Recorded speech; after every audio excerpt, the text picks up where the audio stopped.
आश्रम में जो वृद्ध माताएं रहती हैं, इन माताओं में आज एक और माँ सम्मिलित होने के लिए आई हैं। माँ को छोड़ने के लिए माँ का बेटा ही आया है।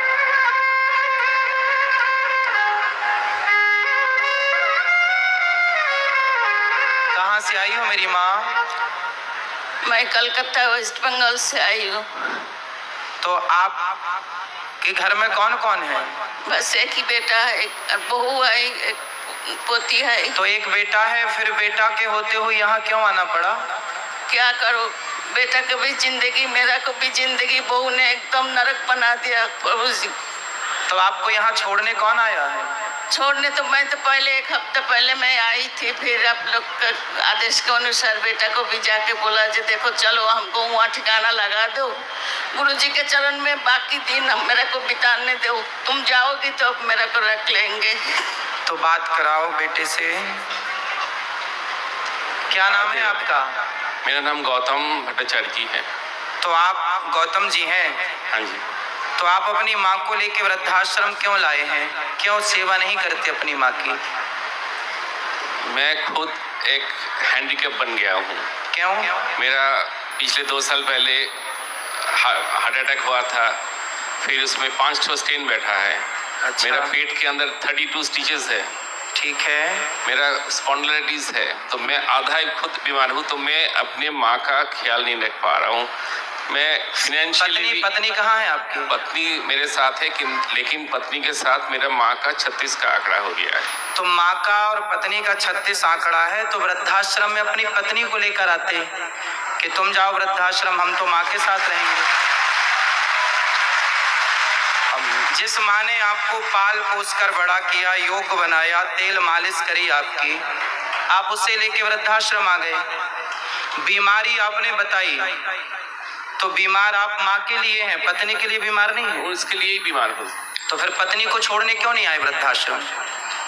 उसको बोलते तू चल वृद्धाश्रम, हम तुझे छोड़ने चलते हैं। जब माँ की और पत्नी की नहीं बनती तो आपके हिसाब से किसे छोड़ना चाहिए वृद्धाश्रम में? पत्नी को तो छोड़ना चाहिए। फिर लेकिन अगर मतलब physically strong and financially strong रहता है तो मैं ये स्टेप ले सकता था, लेकिन मेरे पीछे ही एक और आदमी चाहिए, तो मैं माँ को तो कैसे? पत्नी तो है, पत्नी है जो पति को भी संभाल। यदि ऐसी स्थिति है कि चलो पत्नी आप कमजोर हैं, आपको बीमारी है, तो पत्नी अपने पति को भी संभाल सकती है और अपनी सास को भी संभाल सकती है। क्या दिक्कत है? क्या ये दास अनिरुद्ध 278 माओं को उसकी सेवा नहीं कर रहा है? यदि हम 278 माओं की सेवा कर सकते हैं तो आप और आपकी पत्नी मिलकर आपकी एक माँ की सेवा तो कर सकते हैं ना? आपकी बेटा बेटी है आपके? एक बेटी है। तो एक बेटी भी है आपकी? हाँ जी। और बेटा नहीं है। तो बेटी है, तो बेटी का तो ख्याल रख ही रहे हैं ना बीमारी में भी? वो तो रखे हैं। तो फिर माँ का ख्याल रखने में क्या दिक्कत थी? कितनी जगह चाहिए माँ को घर में? आज अभी बोल रही थी कि बचपन में मैं तुमको हॉस्टल छोड़ने जाता था, आज उल्टा हो गया, आज बुढ़ापे में तुम मेरे को वृद्धाश्रम छोड़ने आ रहे हो।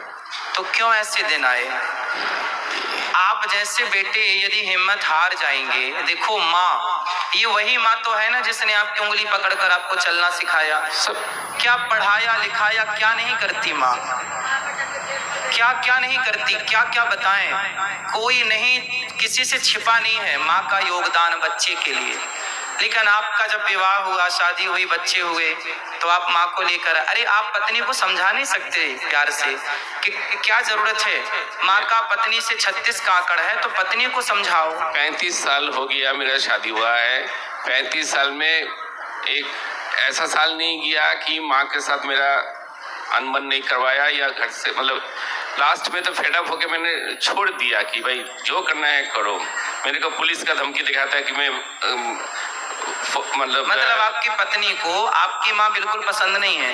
बिल्कुल नहीं तो क्या प्रॉब्लम था? एक ही लड़का हूँ ना, कोई इसका देवर है, ननद है, कोई नहीं है, एक माँ ही मेरा है। अगर सास 2 बर्तन रहेगा तो आवाज होगा, और सास कुछ बोल दिया तो अब चलो देखो, यदि सारी पत्नियां ऐसी बोलने लग जाएं कि जी अपनी माँ को वृद्धाश्रम छोड़कर आओ, तब तो पूरे भारत की व्यवस्था ही बिगड़ जाएगी। बिल्कुल। सनातन संस्कृति की तो पूरी व्यवस्था ही बिगड़ जाएगी। ये तो बहुत ही मैं खुद इसको पाप मान रहा हूँ कि मैं अपने माँ को ऐसे जगह छोड़ के आ रहा हूँ ड्यू टू माई, मतलब मेरे वाइफ के वजह से मेरे को ऐसा करना पड़ा। तो आपकी वाइफ आई हैं? नहीं। तो उनको लाओ, कभी हम उनको भी समझाएंगे, कभी उनसे बात करेंगे। और मैं आप सबसे इनके माध्यम से बताऊं, हर स्त्री, कभी उनसे बात करेंगे। और मैं आप सबसे इनके माध्यम से बताऊं, हर स्त्री को मैं बताऊं, स्त्रियों को दुख देने वाली, स्त्रियों को सताने वाले पुरुष नहीं होते, स्त्रियों को दुख देने वाली स्त्रियां ही होती हैं।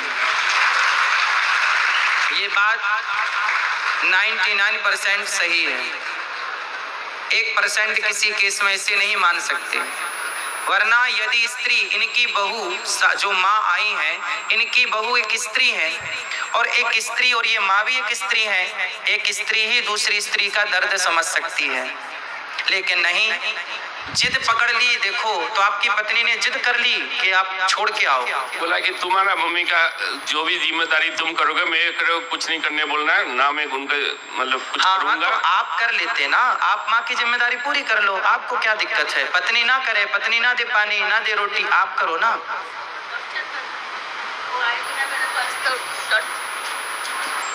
अगर वो आएगी मेरा को कुछ करेगी ना, तो उसको ऊपर टॉर्चर करेगी, खाना नहीं देगी। अच्छा, ये आपकी सेवा करेंगे तो पत्नी इनको टॉर्चर करेगी? उसको टॉर्चर करेगी, और बोलता ज्यादा करेगी तो तुमको पुलिस में, क्लब में जाके बताऊंगी जो तुम्हारा माँ मिलके मेरा को टॉर्चर कर रहे हो, और पुलिस के जाके कंप्लेन करेंगे, जेल में माँ बेटा को जेल में भर देंगे। देख लो जरा, आजकल कानून भी ऐसे हैं कि स्त्रियों की सुनवाई ही होती है। वो कुछ कहेंगे तो ये माँ बेटे जेल चले जाएंगे। बोलती रहती, इसलिए कानून अंधा है। अब आप ही बताइए कि इस माँ को न्याय कौन देगा? ये कानून देगा, ये बेटा देगा, या इनकी बहू देगी, या समाज देगा? कोई नहीं देता। आप देंगे गुरु दीजिए, आपका चरण में मेरा तो स्थान। हम तो मैया आपकी सेवा करने को तैयार हैं, हमें कोई दिक्कत नहीं है। हम तो केवल अपने इस भाई को समझा रहे हैं कि तुम जो कर रहे हो, पत्नी को ही समझाओ। और मेरी हाथ जोड़ के प्रार्थना है हर स्त्री से, आप ऐसी सिचुएशन, ऐसी स्थितियां पैदा ना करें कि एक पुरुष अपनी माँ को लेकर वृद्धाश्रम छोड़ने आ जाए। चलो, ये पुरुष ये माँ को वृद्धाश्रम, बात कराओ भैया से, ये अपनी माँ को छोड़ने वृद्धाश्रम आए हैं। अब आप बताओ कि ये आपने पुण्य किया या पाप किया? पाप किए हैं। पाप किया। बिल्कुल। अब बताओ कि यदि ये पुरुष पापी हुआ तो इसको पापी बनाया किसने? इनकी पत्नी ने। जबकि पत्नी पारक्षणे धातु से पत्नी बनती है। कहते हैं जो पत्नी अपने पति को पतन से बचाए, पाप से बचाए, उसका नाम पत्नी है। जिस पत्नी के कारण पाप करना पड़े, ऐसी पत्नी से भगवान बचाए। ऐसी पत्नी से भगवान बचाए। ऐसी पत्नियां होनी चाहिए जैसी आपकी हैं। चाहोगे 7 जन्म का वादा किया है? बिल्कुल नहीं। हाँ? बिल्कुल नहीं। 7 जन्म का वादा नहीं किया? 7 जन्म का वादा किया था, लेकिन ऐसा पत्नी एक जन्म में ही मेरे को हड्डियों में, मतलब क्या बोलते हैं, दुब्बा हमारा बंगाली में बोलते हैं, ये जी। दुब्बा मैंने उगा दिया जी। तो 7 जन्म में कभी भी मैं ऐसा वाइफ नहीं चाहूंगी। तो 7 जन्म की कोटा उसने 1 जन्म में पूरा करेगा। इसलिए ऐसी पत्नी किसी को ना मिले। ऐसी पत्नियां होनी चाहिए। आप लोग कितने लोग अपने अपने बेटों के लिए ऐसी पत्नियां चाहते हैं? चाहते हैं? नहीं चाहते तो आप भी ऐसी पत्नियां मत बनना। जितनी पत्नियां यहाँ बैठी हैं, आप भी तो किसी की पत्नी है। ऐसी पत्नी बिल्कुल मत बनना। बनना सही है? क्यों? ऐसी पत्नी नहीं, भगवान कुंवारा ही रखे, साधु बन जाए, अच्छा है। सारी जिंदगी बिना पत्नी के रहने पर ऐसी पत्नी भगवान दुश्मन को भी ना दे जैसी इन्हें मिली है। चलो, तो आप चाहते हैं कि आपकी माँ को यहाँ रखा जाए?